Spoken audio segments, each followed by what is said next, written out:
everybody. Mrs. Schwoebel here, ready to read today's book.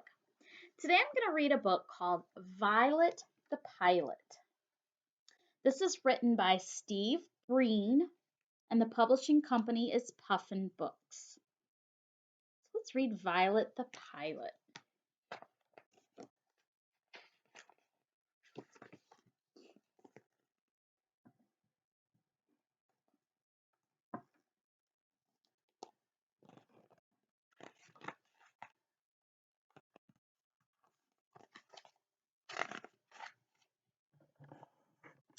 Everyone in town knew that Violet Van Winkle was a little different.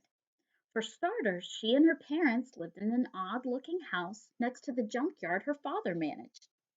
And while other girls were playing with dolls and tea sets, Violet played with monkey wrenches and needle nose pliers.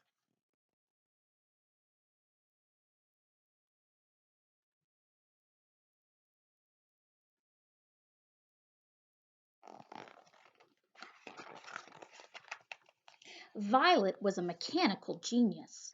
By the time she was 2, she could fix almost any broken appliance in the house. By 4, she could take apart the grandfather clock and completely reassemble it. Since she didn't have any friends aside from her dog Orville, she would spend hours tinkering with things from the yard. Violet's parents were very proud of her, although they weren't too happy the time she put a lawnmower engine on her cousin's tricycle.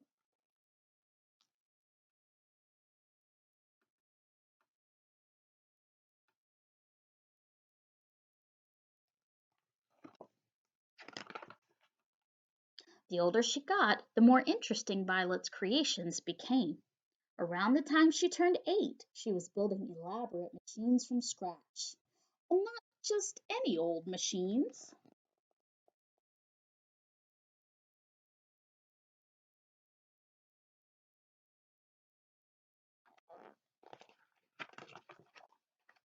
Flying machines.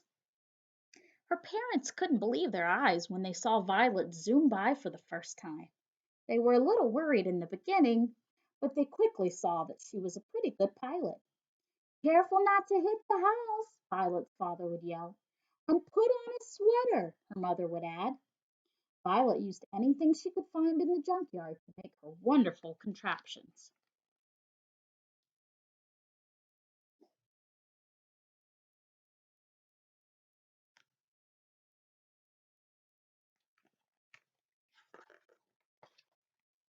There was the tub bubbler and the bisector, the rocket can,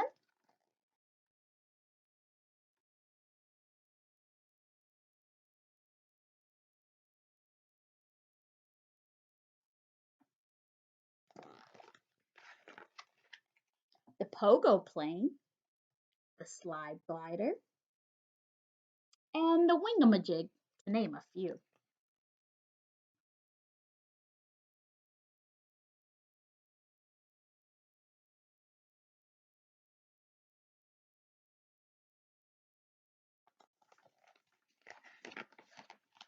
Violet's engineering was pretty sound. The only real hazards were tall trees, piles of junk in the yard, and bugs in her teeth.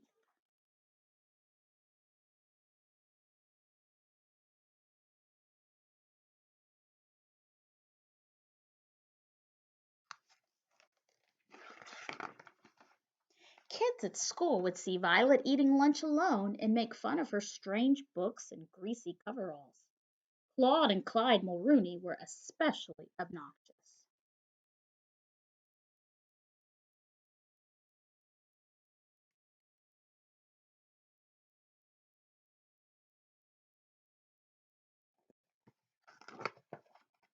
Then one day Violet noticed a poster in the drugstore window. "Air Show October 20th," it read. That's only 2 weeks away, Violet thought. Can kids fly in the show? Is homemade aircraft allowed? That night, Violet sat in her room thinking about the air show. She knew it would be a good feeling if one of her planes won a prize. And maybe then the kids at school would be nice to her. Violet pictured exactly where she would hang her blue ribbon.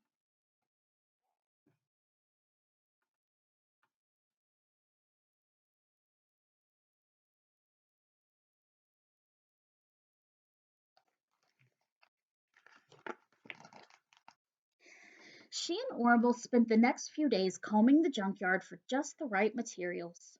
When they had collected a giant pile of stuff, building began. One day the Mulrooney twins happened to pass by. Look, it's that girl from school, one of them said. What are you doing, weirdo? I'm building an airplane, she told them.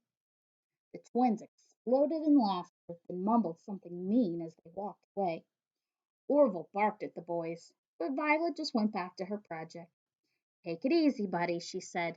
We're too busy to worry about them.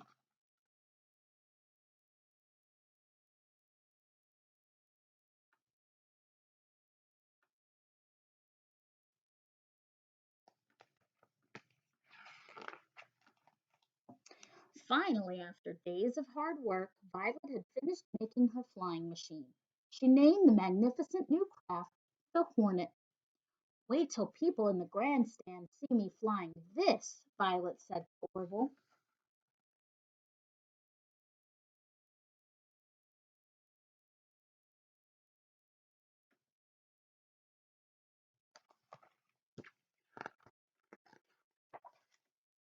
The test flight was a success.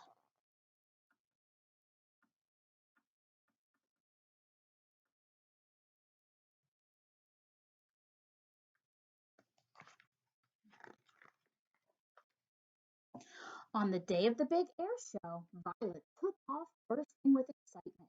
Her parents' faces had beamed with pride when they wished her luck, and she thought about that as she flew through the clear autumn sky. She calculated that the trip would take about 20 minutes. She would arrive just in time for the start of the show.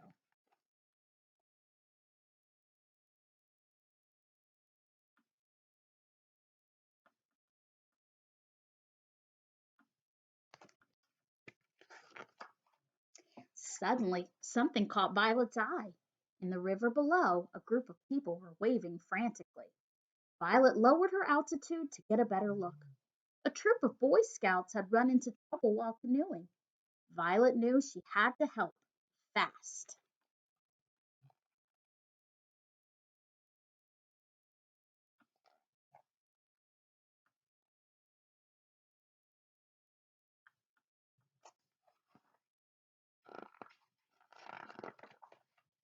It wasn't easy rescuing all the boys, but Violet piloted the Hornet with careful precision.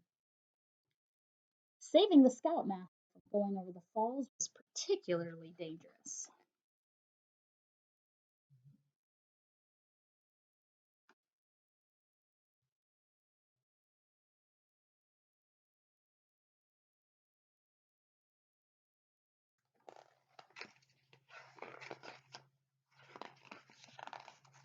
Violet dropped the grateful Scouts off at the hospital. Then she checked the watch. 3:30, she said to Orville sadly. We've missed the air show. She turned her plane toward home and sighed. It was a miserable feeling.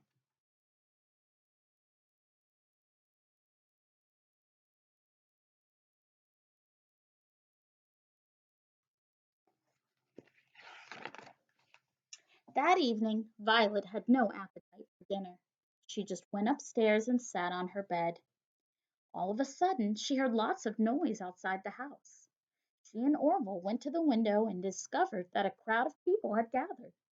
Somebody spotted the Somebody spotted her.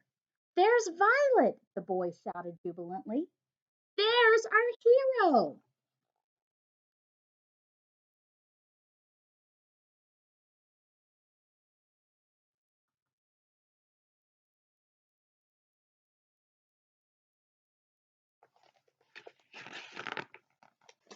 The Van Winkles stepped outside, squinting from all the flash bulbs that were popping.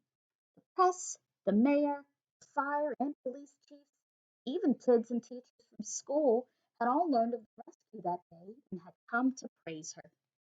Young lady, please accept this Medal of Valor as a token of our gratitude and esteem, said the mayor. And he gave Orville a new collar with a license that read K9 Hero.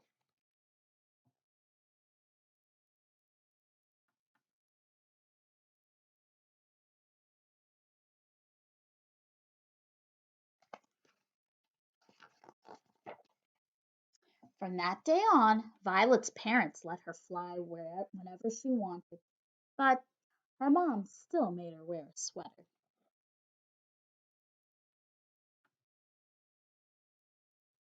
The end. So I hope you like Violet the Pilot. And, let it be a lesson that don't let what other people say matter to you. Do what you want to do. Find the things that you're good at and that you love to do, and just do them. Don't worry about other people, and you can be a hero too. All right, that's it for today. I will see you guys tomorrow with another story. Bye.